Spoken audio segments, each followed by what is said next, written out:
देखिए, हमारी चर्चा चल रही है बृहस्पति और चंद्रमा के पेंडिंग कर्मा पर। तो आज हमने 14 जून 2022 में दो वीडियो बनाए और दोनों में हमने चर्चा करी कि चावल के दान की क्या इम्पोर्टेंस है और ओवरऑल दान की कितनी इम्पोर्टेंस है शास्त्रों में। और मैंने जो पहले दो वीडियो बनाए थे उनमें मैंने चावल के दान की इम्पोर्टेंस बताई थी और एक कहानी बताई थी द्वापर युग से, जिसमें सुदामा ने कैसे 2 मुट्ठी चावल ले जाकर अपने मित्र कृष्ण भगवान को द्वारिका में जाके दिए, जो कि वो जो उन्हें चावल थे उनकी वाइफ वसुंधरा ने उनको वो दिए थे। और वो उधार के चावल थे और उनकी वाइफ वसुंधरा ने वो अपने पड़ोस में जो उनकी मित्र थी उनसे लिए थे वो।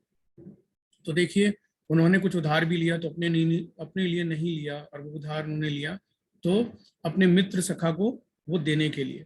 तो देखिए, आज अगर आप दिन नोटिस करेंगे तो आज चंद्रमा जो है वो वृश्चिक राशि में गोचर कर रहा था, और ऑलरेडी बृहस्पति जो है वो पाइसिस राशि में काफी समय से है।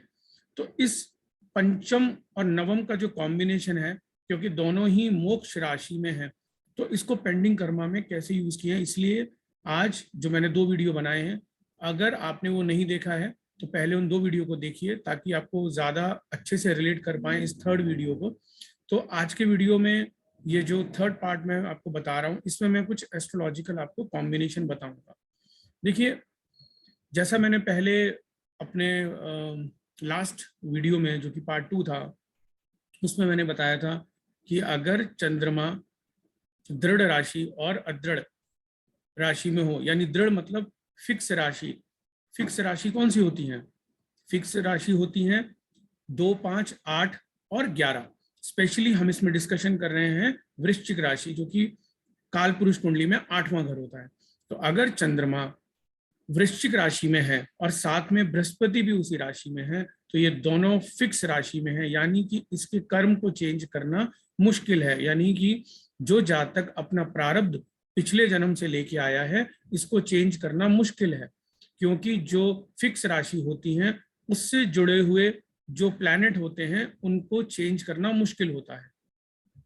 अगर यही दोनों प्लैनेट पाइसिस राशि यानी मीन राशि में बैठे हों, तो फिर भी हमारे पास कुछ परसेंटेज होती है जिससे हम प्रारब्ध को चेंज कर सकते हैं। ज्योतिष में इसकी व्याख्यान है कि अगर द्विस्वभाव राशि में कोई प्लैनेट बैठे तो 50% कर्मा हम एक्सरसाइज करके पिछले जन्म के कर्म के फल को हम इस जन्म में मैनिफेस्ट कर सकते हैं, जो हमें पिछले जन्म के कर्म से इस जन्म में भुगतना है। यानी हम उस प्रारब्ध को बहुत हद तक भगवान की पूजा और सेवा से हम उसको चेंज कर सकते हैं।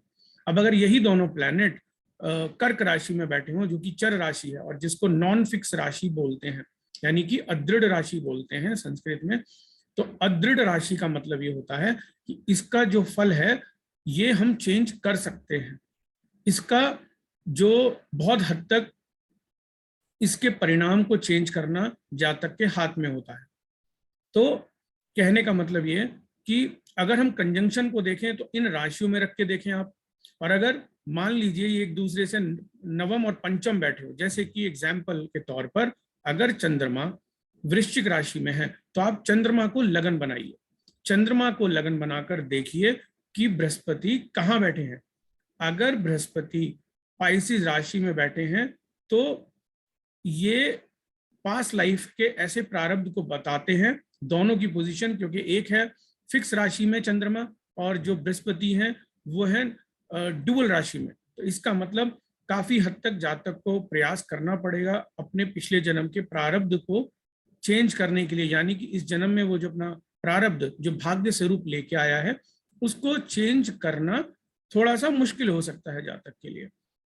अब अगर आपने जो लगन बनाया है चंद्रमा का और वो वृश्चिक राशि का लगन है, अब अगर बृहस्पति जो है वो कर्क राशि में है तो ये बहुत अच्छी पोजीशन है, क्योंकि यहाँ पे आपको गुरु जो है कर्क राशि में उच्च के होने पर वो कहीं ना कहीं जातक का एक तरीके से अपनी दृष्टि से वो ध्यान रख सकते हैं जातक का समय समय पर। ठीक, तो अगर चंद्रमा वृश्चिक राशि में पीड़ित भी है तब भी बृहस्पति का कर्क राशि में होना ये बहुत अच्छा है। तो क्योंकि जब हम चंद्र को लगन बनाते हैं तो इसका मतलब आपके बारे में, यानी जातक के बारे में चर्चा हो रही है, जातक के बारे में बात हो रही है। तो जातक को कहीं ना कहीं बृहस्पति सेफ गार्ड करने की कोशिश करेंगे। तो अब अगर ये तो ही पोजीशन कि हमने लगन बनाकर देखा, अगर वृश्चिक राशि में, अब अगर हम चंद्रमा को ऐसी कंडीशन में रखें जिसमें चंद्रमा आ जाता है पाइसेस यानी कि मीन राशि में, तो इसमें भी थोड़ा फायदा जातक को यह है क्योंकि ये एक डुअल राशि है। तो इसमें भी जातक बहुत हद तक अपने प्रारब्ध को चेंज कर सकता है अपने प्रयासों से। तो it is a good situation जो कि कंपैरेटिवली वृश्चिक राशि में इतना अच्छा नहीं था।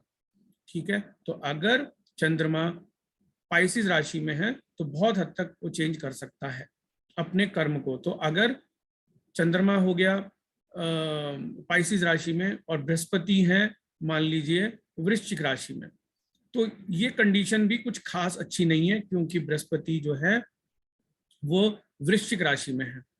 तो वृश्चिक राशि आप सबको पता है ये एक स्थिर राशि है, ये दृढ़ राशि है। इसके फल को चेंज करना जो पिछले जन्म से जातक लेके आया है, इसको चेंज करना मुश्किल होता है।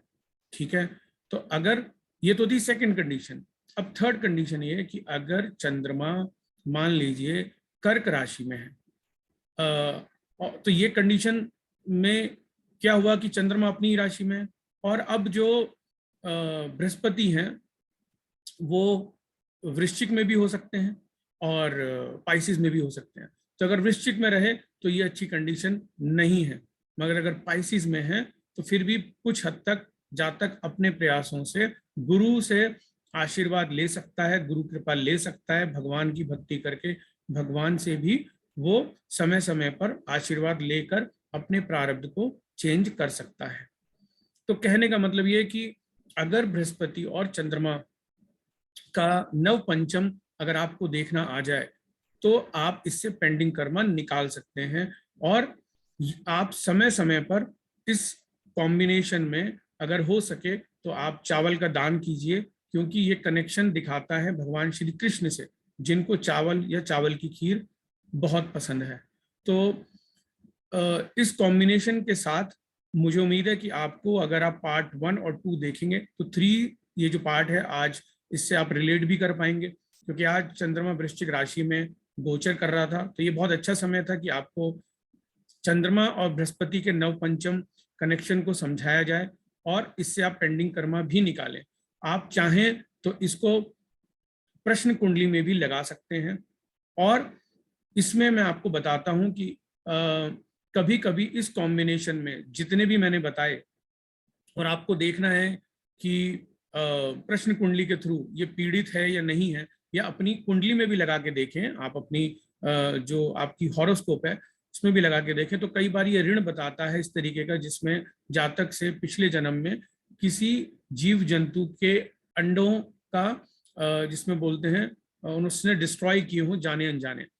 वो सर्प के अंडे भी हो सकते हैं, वो किसी चिड़िया या पिजन यानी कबूतर के भी हो सकते हैं। तो आप चेक करिए और बताइए। दूसरी कंडीशन ये हो सकती है कि ऐसा जातक अब या तो इस जन्म में तंत्र में इन्वॉल्व हो, या पिछले जन्म में तंत्र बहुत किया हो, तो उस वजह से उसके ये दोनों साइन और दोनों प्लैनेट जो हैं वो अफ्लिक्शन में हो। तो अगर तंत्र क्रिया करके कोई किसी का नुकसान करने की कोशिश करता है, या तो पिछले जन्म में या इस जन्म में वो करने की कोशिश कर रहा है, तो आपको ये कॉम्बिनेशन दिखाई देगा। और ये बात आप खुद भी देख सकते हैं अपने जो आपके पास चार्ट्स आते हैं, आप उनमें देखिए, चेक करके आपको कहीं ना कहीं ये कॉम्बिनेशन मिलेगा। तो अगर इस सीरीज में मैं कभी आगे कुछ वीडियो बना पाया तो इन्हीं साइंस को लेके हम नक्षत्र से भी इसको डिकोड कर सकते हैं, और डिटेल में भी हम नक्षत्र लेवल पे भी जा सकते हैं।